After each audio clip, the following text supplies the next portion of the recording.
You know that PayPal used to pay people both to sign up for their service and to refer others to come and use their service. Strange. But without that, they wouldn't have been very successful. And there's a strategy behind it. And that's what I want to show you in this video. Don't go anywhere. Hi, I'm Emeka Osaf, client of strategy, and my job is to arm you with strategic insights that will position you in your business to win for a long time. Stick around. So what became PayPal started in 1999. So at the time they started, the first few months, they just had hundreds to a few thousands of users. And they looked at it and said, if we continue like this, it will take long for us to grow and dominate the market. And when you're starting like that, especially this kind of technological companies, you need to grow very fast. Okay, you need to dominate and take a large share of the market very fast so that you can hold your position very strong against competitors that might come to displace you. So they looked at it, we're not growing very well. What are we going to do? So they came up with the idea that they're going to be paying people to sign up. So when you sign up like this, they pay you $10. And then when you refer someone else to sign up and that person successfully signs up, they pay you another $10. So it's like $20 people get by doing that. You're entitled to $20 by just signing up and then referring someone that successfully signs up. It looks foolish. Why spending so much? You want to gain hundreds of thousands to millions of users. Be paying people like that. It looked foolish, but they had a strategy behind it. There was a genius behind it. Now, in December 1999, they had just about 10,000 users. And by March 2000, just 3 months after, they already reached 1 million users. This was the early stages of the internet, so people were not using internet. So you can appreciate how phenomenal it was as at that time to grow from 10,000 to 1 million. Internet was just very new. Okay? 1 million. And by September, October, 6 months after, they've already hit 5 million. And from 2001, they started growing at a rate of 1 million every month until they were bought by eBay for $1.5 billion. That was huge then.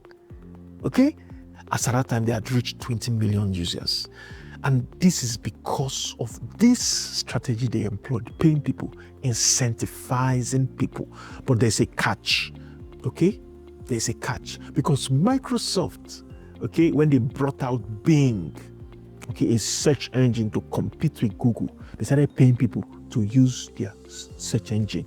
But it did not work. They failed, okay? They failed woefully. And why did they fail? Because they did not meet these 3 criteria that I'm about to show you.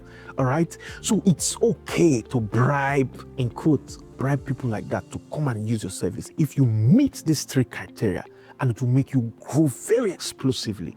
So number 1 is that you must have a kind of breakthrough technology, or call it solution. It might not be something tech, but breakthrough solution to your users. Something that is far better than what is available. Either the thing is not available at all and you're bringing it newly, or something is available, solution is available, but you are bringing a far better solution that is at least 5 to 10 times better.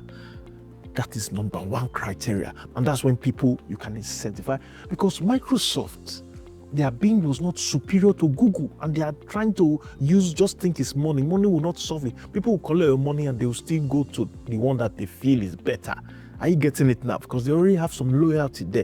But this is by far, if Microsoft Bing was by far superior to what Google had, that thing would have worked. Are you getting it now? So you need to have something very phenomenal, superior. All right? So the second criteria is that you need to have something like a network effect. A network effect, as more people use a service, it becomes more valuable. You have direct and indirect. The direct one, which, okay, applied to PayPal, is when you need someone else to use that service for that service to work in the first place. So that's like the telephone effect. If you are the only one that has telephone in this world, that telephone is useless to you. Something like that. Are you getting it now? Then the indirect one is that, yes, only you can use the service, but when others join, it boosts the platform, the brand, and they now have more money to invest and improve the service and stuff like that. Okay, they call it the App Store effect.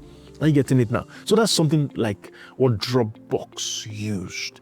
Okay, once you sign in, they give you free storage space. They incentivize you, and it made them grow very fast. Okay, Dropbox. So they applied that in direct one. So you need to have some network effect, okay, working in your favor. And the third one, very important, is that your service needs to be something that has frequent, recurrent usage.